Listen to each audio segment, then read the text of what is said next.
Hello, Facebook Live. Welcome to another Collaborate to Win, the only buying group for interior designers offering stocking dealer pricing. It's a Facebook Live Thursdays at 1 o'clock where I share product knowledge. So welcome. Thank you for joining me.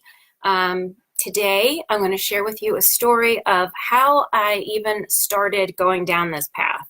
So creating a buying group for interior designers became important to me after this experience. This is just like probably the catalyst, I would say, that kind of sparked this need that I felt was one I had. I was hearing it from other designers too. So this became like my passion project of solving this issue.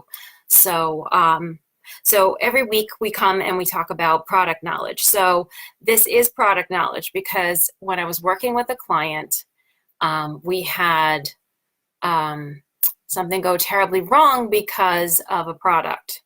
And so I'm just going to tell you the story that happened. So this was quite a few years back now. And it was, so I just started my business, and this was like one of my very first ideal clients. She was great. She has a big house in my town, where I know almost no one because I'm a transplant from another state, and I don't have kids in the school system. So, you wind up not knowing a lot of people. So, but she does. She owns several businesses, this client. She has a large family with lots of kids in the school system. So she's very well connected and known. So fantastic project, huge house, great budget. She really let me stretch my legs creatively. I got to do some really cool different stuff. She was open to all of it. And she was also very busy because she is a business owner running businesses. So it was, I would say, 95% text only. If you called her, if any of my contractors or anybody called her, you would hear it because she didn't have time for phone calls. She was text only. So that's how she wanted to communicate. So I would, she gave me the code to the house. I would go in, get stuff, set up for her so that she didn't have to take a day off from work or a morning or whatever. So it was a great relationship. And we worked for about a year together, getting her house, each room, lots of furniture and accessories and paint color and, work on the trim. And, so we did a lot of work. So towards the end of our relationship working together, we're down to like the final little things. And now she's talking about needing her basement redone. Some of the kids' rooms needed some finishing touches, and we needed a chandelier for the foyer. So we're getting towards the end of the project. So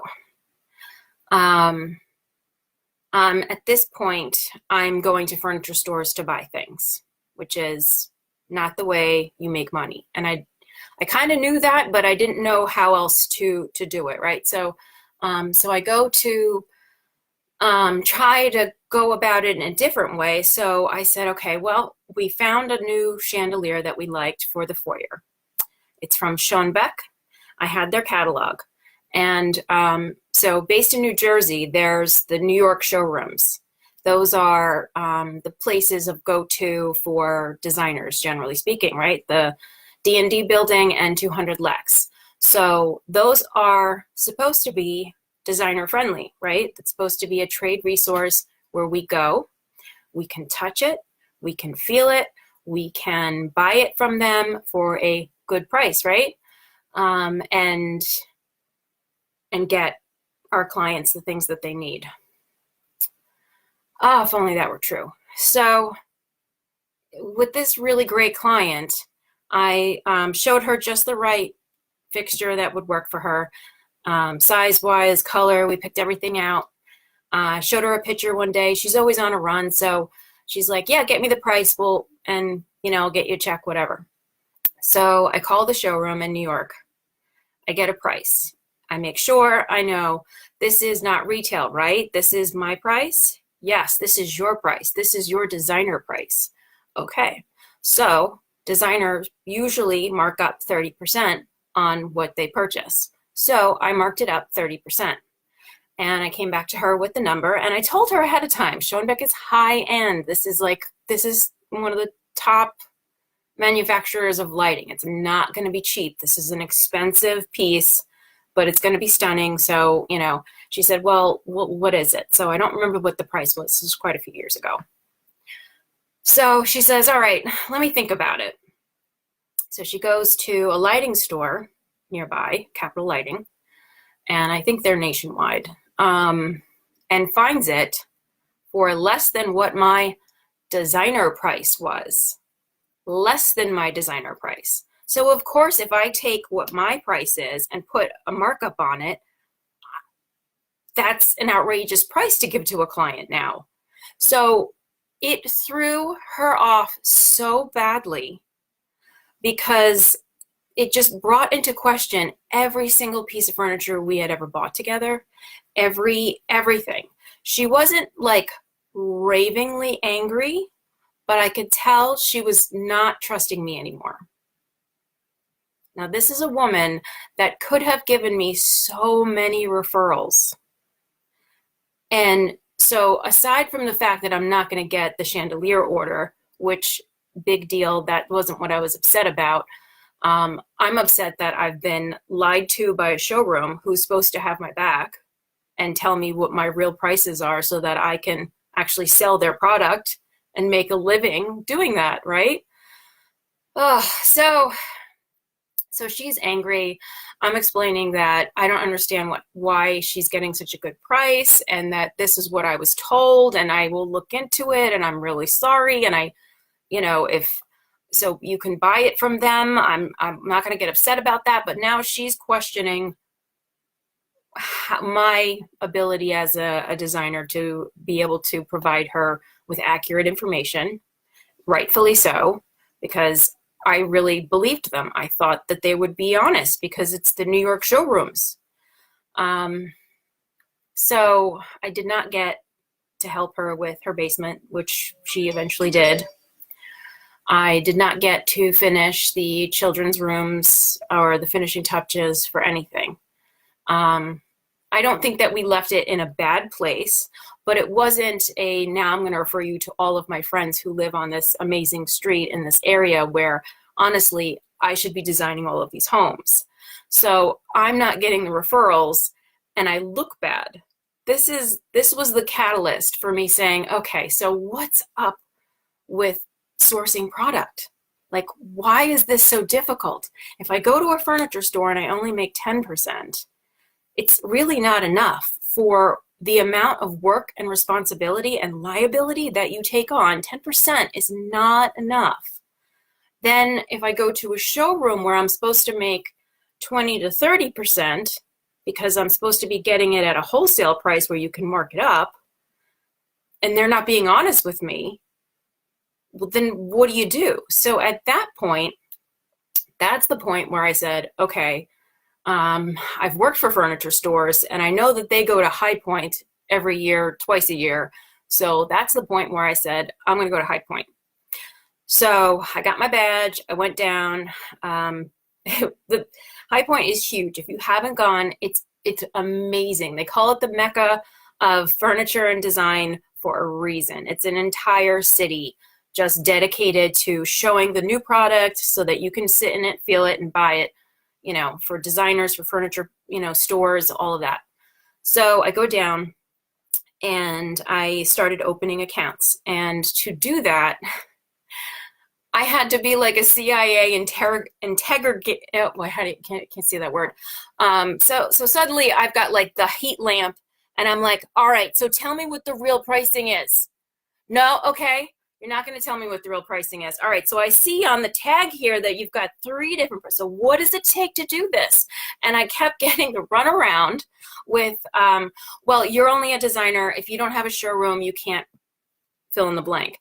You're only a designer, you could, so this kind of stuff is what I kept coming up against. So I learned, like, you have to ask like 5 to 7 questions and really pin them down and not let them escape or distract you with something shiny to get the real story, to get the real answer. So it turns out that in order to get the best pricing, which is called stocking dealer, you have to do a minimum opening order of, generally speaking, $5,000 to $10,000 to start a relationship.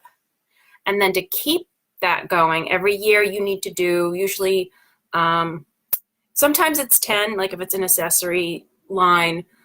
20 is very common for a minimum, and 50,000 for some higher end. That's a lot for an interior designer to do. But my next client, I did it. For CR Lane, I was able to open the account, but the next year was tough.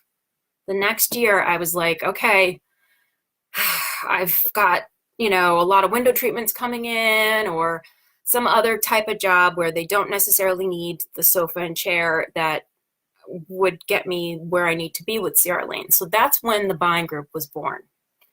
And it's enabled me to help other interior designers dealing with this. And it's become just such a wonderful tool for people because we share our price lists. It's up for everyone to see. Because what I learned was when I just call and ask the showroom for a price, they are emailing me a price. So I'm never seeing a price list. So I can't prove if that's a retail price, if that's a designer price, if that's wholesale, if that's stocking dealer. And there are even levels in between those sometimes. And some companies will call things like, they come up with their own names so that you really are confused, and they make it confusing on purpose. So they'll call it, well, this is diamond and this is sapphire and that's ruby. So what does that mean? Well, you're at ruby pricing. Okay, so is that good? Oh yeah, that's good. Okay, well, what's diamond pricing? Oh, you heard about diamond pricing. Oh, okay, well, you have to do X, Y, and Z in order to get diamond pricing. Okay, so that's the better pricing? Oh, okay. So it's like a series of questions that you have to ask. Like it's sad. It's sad that we can't just trust, but we can't. We have to see it in black and white. Some websites have logins where you can see what the prices are. That's great. I've even had sales reps since I've been doing the buying group, even, I hate to say lie, but not tell the truth or admit to playing games with designers all the time. And it's something that the industry just allows. They do not think of interior designers as professional business owners. They would never treat a man this way. Let's face it, most interior designers are women, and we're not respected in the business world, generally speaking. That's changing, absolutely, but not fast enough. The old boys club of furniture stores, that's still existing. And I had a good conversation with somebody who we were trying to open an order with at a furniture manufacturer this week. And it was a woman on the phone. And I told her, you're missing out if you don't buy from, in a better way. Designers aren't going to go to a retail store to buy product because we will never make any money doing that. We have to take on so much time, so much liability, to make almost no money, because if that store does give us a little commission, it's not enough. Thank you, Lynn. She says very true. And thank you, everybody, for joining. I see I've got Andrea, Lenore, Lynn, Lisa, and Julie. Thank you guys for watching. And Andrea says, glad you're addressing this. Yeah, this is the reason it started, because I was lied to. And I had a great client that could have resulted in me getting so much more work. I mean, the section of town that she lives in, seriously, I want every house in that development. I should be like at least picking their paint color. So, it's tuition. When you learn something, you just have to say, all right, I learned it. That was tuition. I'm doing it a better way now. So anyway, so back to the story about this one manufacturer. And we're all like, ooh, we would love to have that. So the woman on the phone says, I agree with you. And things are changing. And I'm hoping that the higher ups see that. And I even said old boys club, and she laughed because she knew exactly what I was talking about. The woman has to deal with it all day long, right? So, yeah. I think that as more and more retailers suffer, get smaller, go out of business, that kind of thing, the designer is stepping up and saying, well, why don't you give us a try for a change? How about you let us sell your product at a decent price? And more, they're saying, you know what? Yes, we're going to give you a shot, because we have about 100 members across the whole US. So we have buying power and we're growing. So we're still trying to get new vendors. We're still trying to get new members. We're open to all these things. And I think that in a couple years, designers will be taken a lot more seriously. But I just couldn't believe this New York showroom that's supposed to be trade only, that's supposed to like support the designer. That's your reason for existing. And I get that you have to make money. I totally understand that. New York sales, retail space, I heard one of the showrooms was paying $50,000 a month for their retail showroom space. I don't know how anyone could make that happen, no matter what you're selling. I mean, maybe if you got like Ferrari in there, you could say, yeah, sure, we're going to make that, no problem.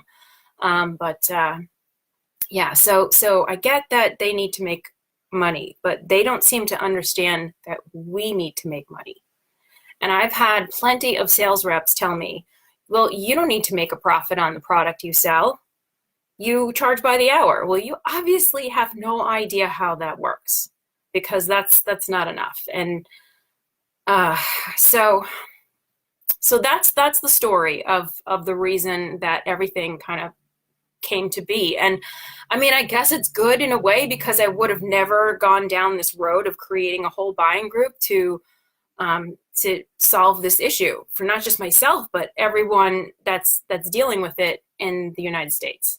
And I got to tell you, I do have a happy story that was very similar, where this was from a catalog that a sales rep dropped off at my house.